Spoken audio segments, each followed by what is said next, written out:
2019 இந்த காஷ்மீர்ல இருந்து இந்த ஆர்டிகல் 370 அப்ரிகேஷன் அப்போ மத்திய உள்துறை அமைச்சர் அமித்ஷா அவர்கள் பாராளுமன்றத்தில் சொன்னது என்ன அப்படின்னா, இந்தியாவின் பகுதி ஆக்கிரமிக்கப்பட்டுள்ளது. அது குறிப்பாக பாகிஸ்தான் ஆக்குபைட் காஷ்மீர், அப்புறம் அக்சாச்சின் அது சீனா ஆக்கிரமிச்சிருக்காங்க.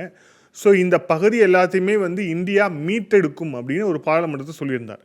அப்போ கூட அவர் வாயிலிருந்து கூட இந்த சிந்து மாகாணம் நம்ம கூட இணையும் அப்படிங்கிற எந்த ஒரு விஷயமும் வரவே இல்லை.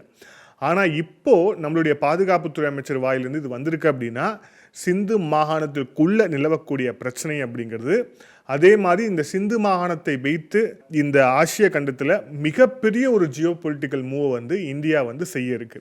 இதோட பின்னணியை நம்ம சுருக்கமாக பார்ப்போம். இதன் பின்னணியை நம்ம புரிஞ்சுக்கணும் அப்படின்னா சிந்து மாகாணத்தை பற்றி நம்ம புரிஞ்சுக்கணும். பட் சிந்து மாகாணம் அப்படிங்கிறது மேப்பில் நீங்கள் பார்த்தாலே தெரியும், குஜராத் ராஜஸ்தான் ஒட்டி இருக்கக்கூடிய ஒரு மாகாணமாக இருக்கும். ஸோ இது இந்தியாவு கூட இணைகிறது அப்படிங்கிறது கிட்டத்தட்ட பாகிஸ்தான் ஆக்குபைட் காஷ்மீர் எப்படியோ அதே மாதிரி தான் நமக்கும் சிந்து மாகாணத்துக்கும் நம்ம நிலத்திலே தொடர்பு இருக்கு அப்படிங்கிறத பார்க்குறோம். பாகிஸ்தானில் அதிகமான மக்கள் வாழக்கூடிய 2வது மிகப்பெரிய மாகாணம்னா அது சிந்து தான். இதோட கேபிட்டலாக கராச்சி இருக்கு.